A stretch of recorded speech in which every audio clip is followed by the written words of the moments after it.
Hi, hello. Come organize my bathroom with me while I fill you in on the last 6 months. It's been a minute.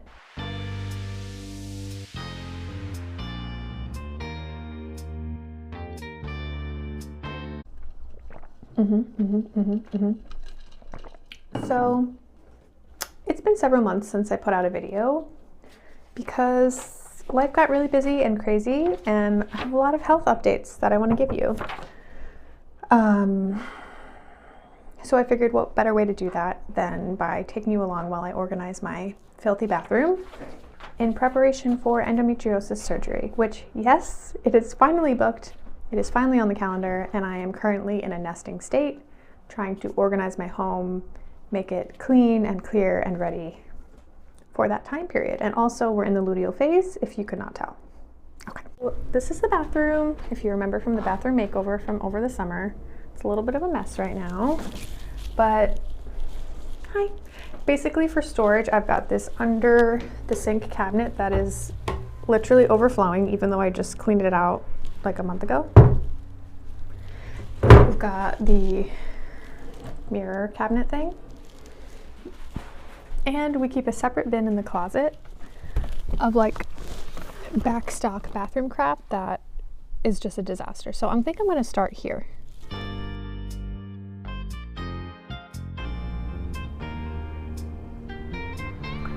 Okay, so we're going to start with this big ass bin that we still can't see. Where we left off, it was right before I was going to meet with the rheumatologist to evaluate me for Ehlers-Danlos syndrome. I do actually have footage from that day, and I have a video half edited on that. So maybe I'll finish it and post it eventually, but for now I'll just fill you in. So thankfully that was a really great appointment, and he was very affirming, and to my surprise, he said I, quote, very easily meet the criteria of EDS, which was a shock to me, even though I had found the like diagnostic criteria and sort of like tried to test myself. Like, I'm not a doctor, so I was just like, wow, okay. Life-changing diagnosis. So if you don't know, hypermobile Ehlers-Danlos syndrome is a connective tissue disorder that affects your whole body, not just your joints, but you have connective tissue or collagen everywhere, in your eyes, in your veins, in your skin, in your bones, in your everywhere, in your muscles, and your organs.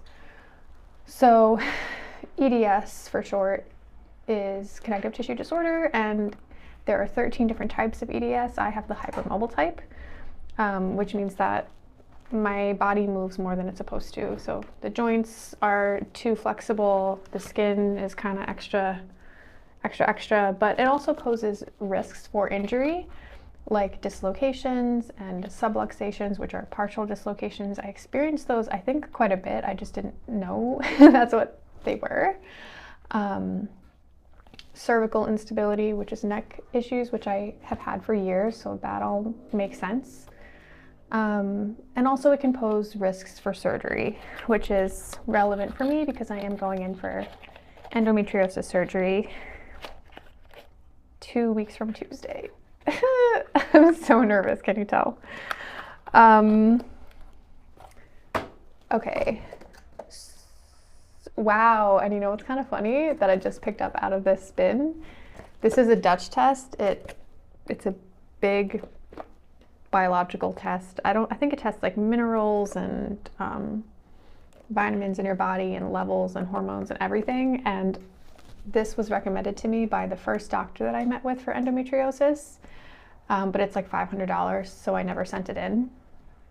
And she ended up being really, really weird. And I didn't keep working with her, but full circle moment. Okay, so that's EDS. He referred me to an EDS physical therapist who I now work with. She's an angel and I love her. And she has also referred me to a pelvic floor physical therapist who I'm now seeing, who is, I'm convinced, a Wiccan. She is magical. she has magical powers. She literally like will like touch your body and then you're healed. It's crazy. I don't even know. Oh, my old glasses. Throwback. Didn't care for these too much. Okay. Hey, babe. Hey, babe. Hey, yeah? Do you need a new toothbrush pod thing? Okay. All right, I don't remember where I was, but that's okay. So that's EDS. I have so many COVID tests I didn't know I had. I love this shampoo, by the way. I get it off Amazon. It's called Scene, and it was created by, look at my hypermobile fingers. It was created by dermatologists, supposedly, and it makes my hair feel so fresh and clean and doesn't irritate me or break me out like other ones do. So, not sponsored. I just love this shit.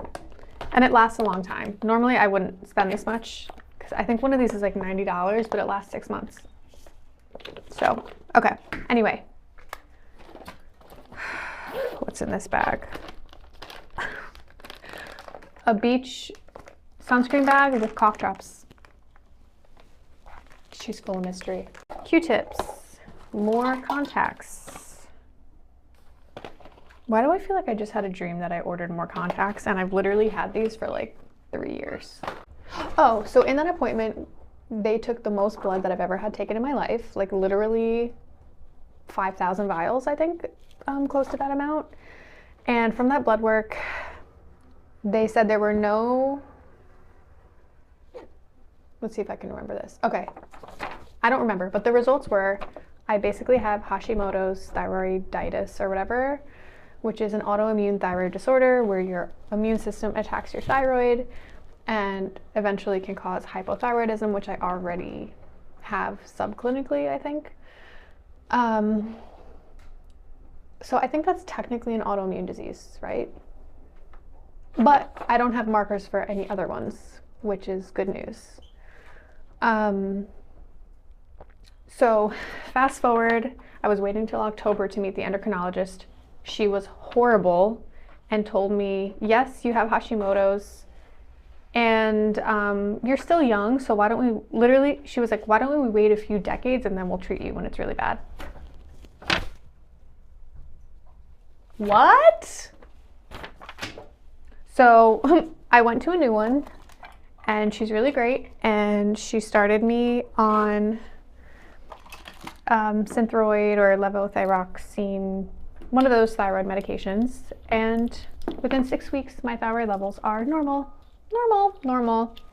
And I've had thyroid antibodies, I know now, I didn't know at the time, but since 2018, so I could have been feeling better all this time. I'm annoyed, but I'm glad that we're in a good spot now. I don't think I need this anymore. Yeah, this is for my, okay. Trash. I don't think we need this anymore either. This was like a travel one that was $10.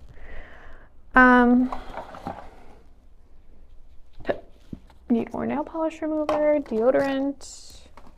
I have a lot of deodorant. So many travel toothpaste I don't need. Okay, so now, okay, wait. This is my brain. Endo. I know I shared about Dr. Singhal out on Long Island, who I was on the fence about. I was really on the fence about booking with him because on paper, he checked all the boxes, and for some reason, it just wasn't feeling right for me. In retrospect, I probably could have went with him and it would have been okay, but maybe not actually, because I think I was gonna book him for August, and I might not have gotten my EDS diagnosis in time. And like, I'm really glad that I know I have EDS now, because there are things that I'm telling my surgeon and I'm telling the anesthesiologist, like, be mindful of X, Y, and Z, because EDS does increase your risk for complications with surgery. So that kind of worked out. It might have worked out anyway, but I wasn't getting the right vibes from the surgeon and the hospital that they operated out of. Like, I didn't love their ratings and reviews, so it just didn't feel right. So after them, I met with, I don't know why I'm so afraid to name drop this person. I don't know, maybe I will later. But they're a top surgeon in New York City. People travel all over the world to meet with the surgeon for endometriosis. I waited several months to meet with him. Spent $1,200 just to meet him at the chance of insurance covering the surgery. They couldn't guarantee it until that appointment. And it was the worst 2 hours of my life, medically, probably. Like, not to be dramatic, but I feel like it genuinely scarred me. So this surgeon touts themselves, wow, I just found tretinoin, on being like the validating one, right? The one who understands how long the road is for endo. He gets how hard it is, and he validates you, and he's the expert. He's going to help you, and he's going to help you feel better, and blah, blah, blah, blah, blah, blah, blah. Which I guess could be true for some. What they don't mention is that they don't know how to validate anything else.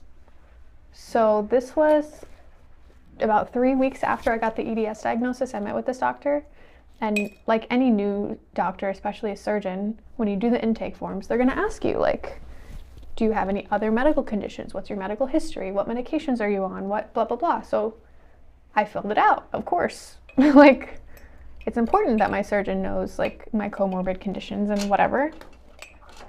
So he spent the whole 2 hours grilling me on my other conditions.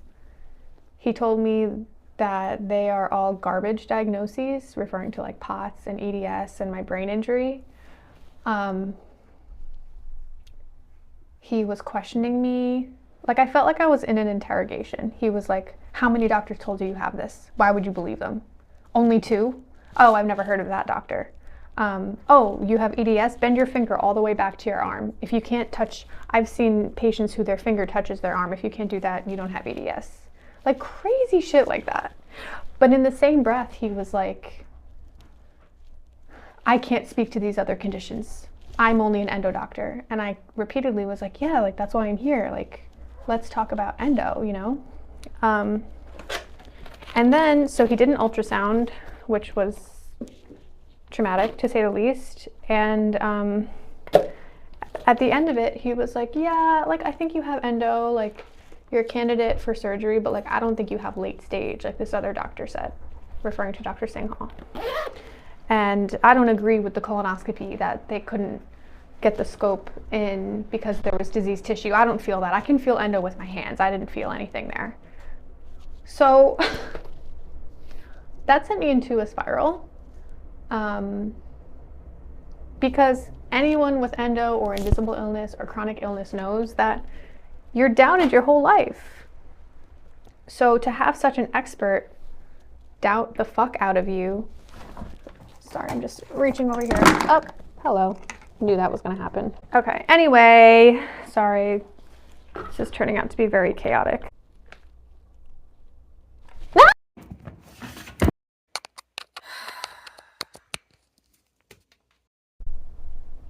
It was a really bad appointment, okay? And I waited for months to see this person. So meeting them, part of me considered, I was like, do I still move forward with them? Like, they're still an expert, they're just a dick. But then I decided, no, I can't work with this person. They literally made me sob. And there was like other crazy stuff too, I'm not even mentioning, but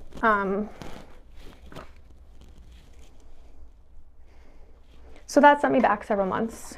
This is September now.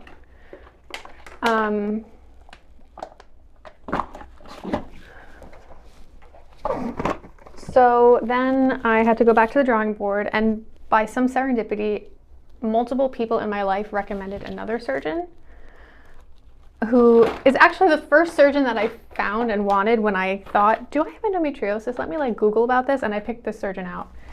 And I don't know why I took the long route to get to them. I think I thought they wouldn't take insurance, but it turns out they do.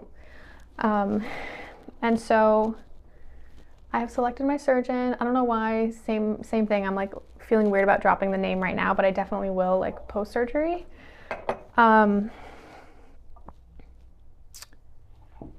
And she's really great. We had a 20-minute phone call and she validated everything. She looked at all my scans and interviewed me about symptoms. And she was like, I would love to help you. She's familiar with EDS. Her anesthesiologists are familiar with EDS. And she's inviting me to go to the hospital in advance to meet the team, go for pre-anesthesia testing because of EDS and stuff, and like share my concerns with them. Like, was that so hard? So she's amazing. I'm really excited to work with her. What is this? Q-tips. Okay. And that's 2 weeks from Tuesday. And I'm really nervous. But I will say, before I met with this surgeon, I was panicking every single night. Falling asleep, heart racing, thoughts racing, picturing myself dying in surgery. And since meeting with her, I feel actually quite at peace and ready. So in a way, I'm thankful it took so long to get to this point, because it allowed me to mentally prepare. I've never had like a major surgery with general anesthesia. So I'm thankful that I had that time to like get ready. And now that I feel so confident and comfortable with the surgeon, like I feel quite good about it. Of course, I'm still nervous, like going under the knife. And I do have OCD, so you know, it just gasses up the anxiety about everything that could possibly go wrong. But like I said, I'm feeling pretty good. Until next, I started working with this new pelvic floor physical therapist who, like I said, she is a Wiccan. She works magic with her hands to the point where, so she's doing craniosacral therapy on me.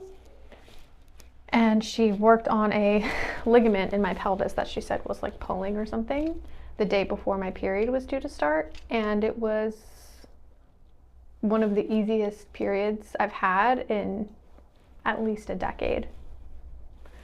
The first day was still hard, but it wasn't as hard as usual. And then it was like I skipped day 2 through 5.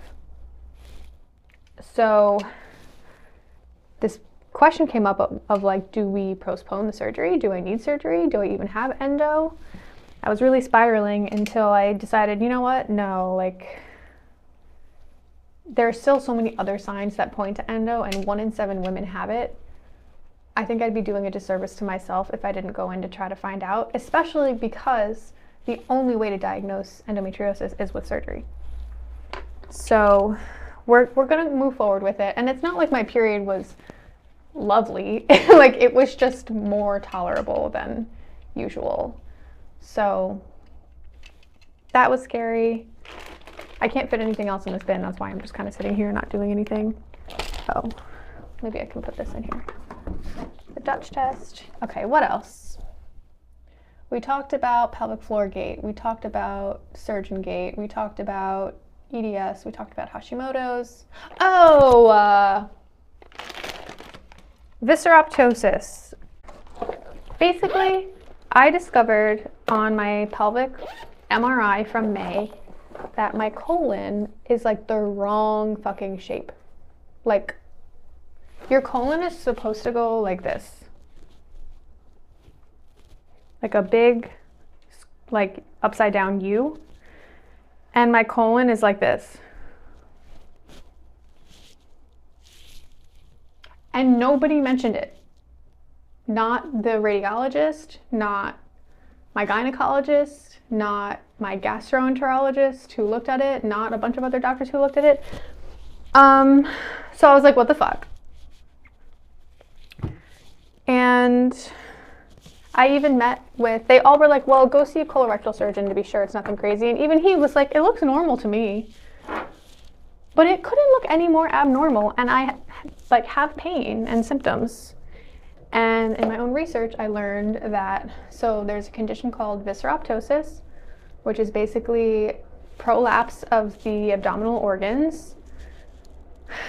And it's most often seen in EDS patients, but there's not much research on it. Doctors don't know about it. So it's just like, this is my life. Like, I just get gaslit on each condition until they figure it out. My storage is low. Okay.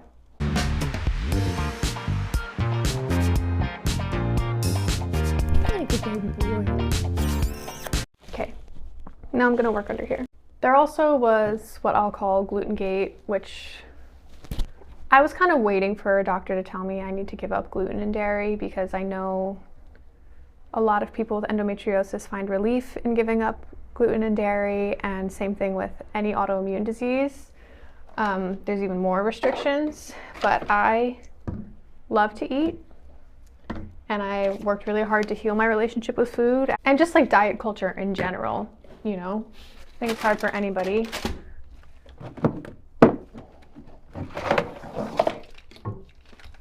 Been looking for this. So finally the day came when they said, Michelle, you really shouldn't be eating gluten or dairy or eggs or soy or peas or beans or any of the foods that you like. And also I am like a mostly vegetarian person as well. So there was like nothing for me to eat.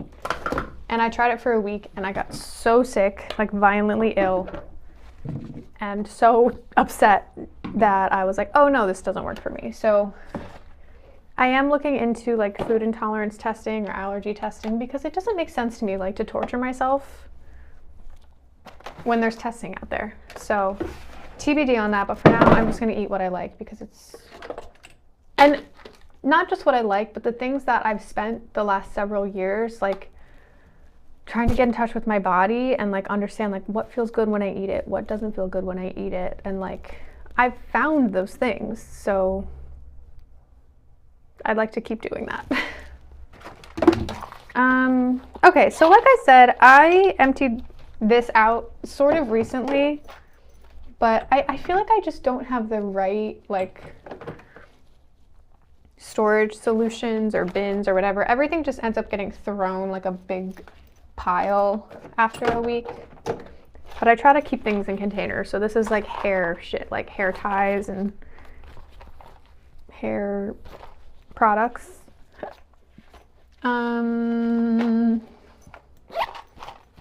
This I don't need. I think this is makeup. Yeah. Not a huge makeup girly, but I like to have the basics just for like special occasions and stuff. And then I've got like nail crap in a little jar. Don't need that.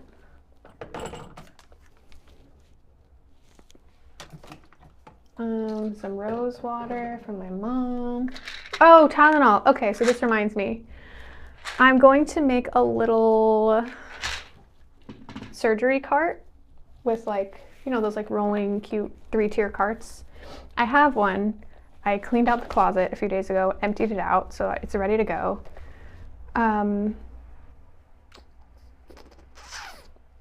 What was I saying? Oh, surgery. So I need to stock up. I need to get more Tylenol, Advil, Miralax. I just got Colace, but I know I'm gonna need more Colace. Other shit. I have a whole long document from my surgeon of like things to stock up on. So maybe I'll make a little video about like putting that together. I'm very fortunate. My company that I work for closes the week between Christmas and New Year's, so I'm really trying to maximize this time to kind of get myself in order before surgery, but also get some rest. So this is kind of, the bathroom is like the last thing that I'm trying to tackle, and then just try to take things easy as I can, because I have like a bunch of appointments also. Okay, so this little drawer thing, this is gonna be hair, nails, makeup. But see, then I also have other hair shit that I use more often that I need in the front, so I don't know. This stuff I really love. It's called pimple mud. It's like, you know, typical green mud stuff, but you put it, I should be using it today. You put it on active breakouts and it really soothes them. It's got tea tree, clay, witch hazel, willow bark, and you can put it on your whole face, but I think it would be really drying. But okay, that's that. All right, what else? Oh, okay, micellar water, creme, eye drops, hairbrush, hair clip, Tret. Okay, that's looking better. And then down here is just like more medicine cabinet-y kind of stuff. I think I should switch this around. I've got like shaving kind of stuff, like razors and then like, yeah, Tylenol and Tums and whatever. Where the fuck? Oh, here. Okay. Oh my God, this is looking like way better than I thought it would. This is my little period bin that I take out every month when I need it. Tux for the good old butthole. Peroxide to clean my Invisalign with every day. Boop, boop, boop, boop. Put you here. Hair straightener. Blow dryer. Oh my God, I think I did it, you guys. What the fuck? And this bin is still kind of a mess, but you can see everything. Let me see if I could show you. So it's like not as much of a hellscape. Ow, just hit my head. You know, it's stuff, but everything has a home. Here is under the sink. I should have taken it before. I'm a silly goose. Yay! Okay, so I'm gonna put this bin away and then we'll do the vanity and then we'll clean and finish up.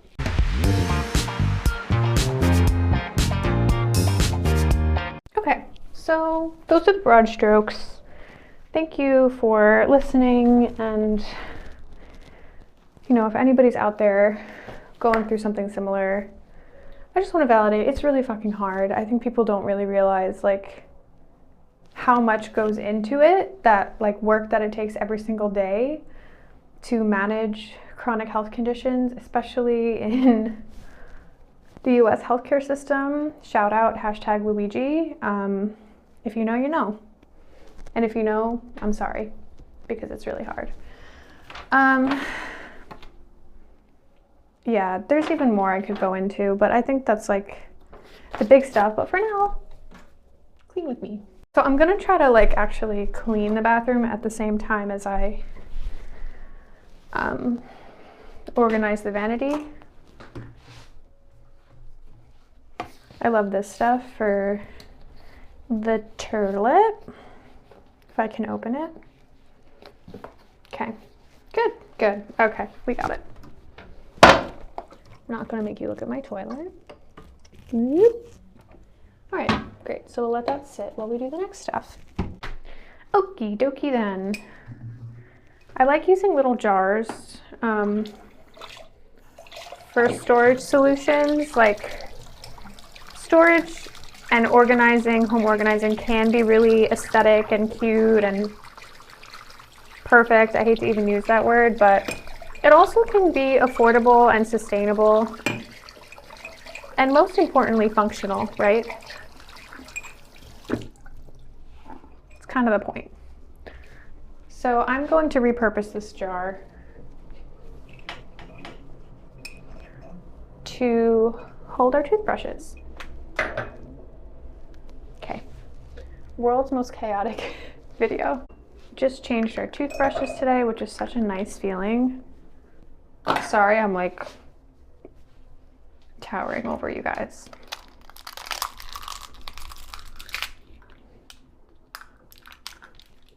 Okay, there you have it. Same thing, a little flossy jar. Oh, I should show the before. Hee hoo, hoo. There she is. Okay. Not that it's like awful or anything. I just am finding that there are things in there that I don't really use every day and things that I do use every day that aren't in there. So I'm just kind of trying to marry the two. We'll take it. We'll take it. Okay. Q-tip jar. This was gifted to me. The Beauty of Gisayon. I don't know. Red Bean Refreshing Pore Mask. I should use some today. That would be a good idea. It smells so nice and feels so nice, and it really does soothe inflammation on the skin. Got some boyfriend stuff in here. I know for a fact he has not been using his night guard. So this doesn't need to be in here. He needs a new one anyway. And then this I actually love. This is from the Home Edit container store, but one of those little baby containers with the insertable separator things that I just messed up. But I do find it keeps little things organized, like everybody has a home. So we'll refresh this.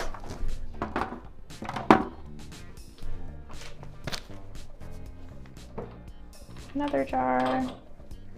Dio. Okay, coolio. So now let's just clean it. I love these Clorox wipes. Wait, is this ASMR? They are the safer choice for pets and kids and adults alike, so. Okay. Also, my parents are generously going to come stay with us for a few weeks while I recover from surgery, which it'll be really lovely to have their support during that time. And I just want to make our home like clean and inviting for them and have space for them to put their things and be comfortable. I mean, they're going to be staying at an accommodation anyway, but they'll be spending a lot of time here, so. Okay, she is clean. I like this better. I was using a more narrow jar and every day I was like struggling to fit the toothbrush in, so this is way better. I'm going to size up our floss jar because that also was too small. So let me wash that right now. Recently ordered this micellar water and I didn't realize I got the fucking jumbo, like the size of my head, so that needs a home. And of course, it doesn't fit. Because why would it, right? That would be too easy. Okay, so that's gonna go under the sink then. Annoying. Oh, I've missed you. My precious.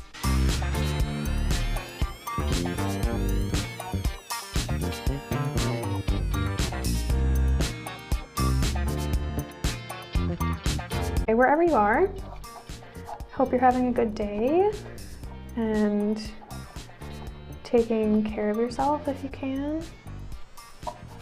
Finding a little time for something for you that brings you joy, that brings you peace, laughter, whatever you need today.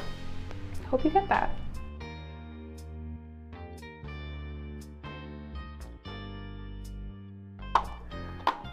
Of course, my Tret doesn't fit in there. Like, nothing fits where I need it to fit. That's so annoying. This is like honest, true home organizing because I feel like a lot of the videos, like everything just fits perfectly and it's like not real life. Okay, this. I don't even use this hair clip anymore. I'm gonna put that in my hair bag of backup hair stuff. And then these hair ties I do use pretty often, so they'll go in the front. There you go. Tret, gua sha, and face massager, I feel like those should go together. Marula facial oil from Trader Joe's. If you know, you know. I don't know. I recently saw this trick online. This is micellar water in a spray bottle as an alternative for fucking dry shampoo. You spray your oily areas and then blow dry it out.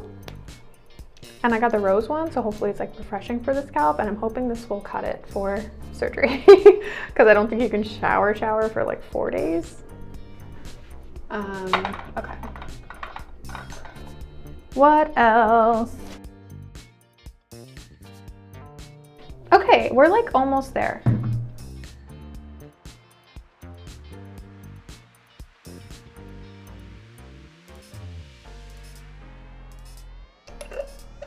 Much better. Okay. It looks the same, but it feels different, trust me. I also forgot that I just got these reusable facial pads for like toner and stuff. I really wanted them to be in the cabinet with the micellar water, but that's not gonna work out. But maybe I'll just stack a few in here. Yeah, that works. And then I'll keep the rest in the backup bin. So living in the city, not everybody has in-unit laundry. So like, wow, has it been over a year already? Yeah, I think like a year and a half ago, we got this little machine that does like small loads at a time. And it has been life-changing and I love it so much. And we usually do like 1 to 2 loads a day. And I love it because it's easier than doing like one giant load of laundry, or not one, like a bunch of giant loads of laundry every week. And it's just kind of become a part of our daily routine. It feels really good. And plus I know it's better for the environment too. So I'm just dusting around. Let me find a place to put you.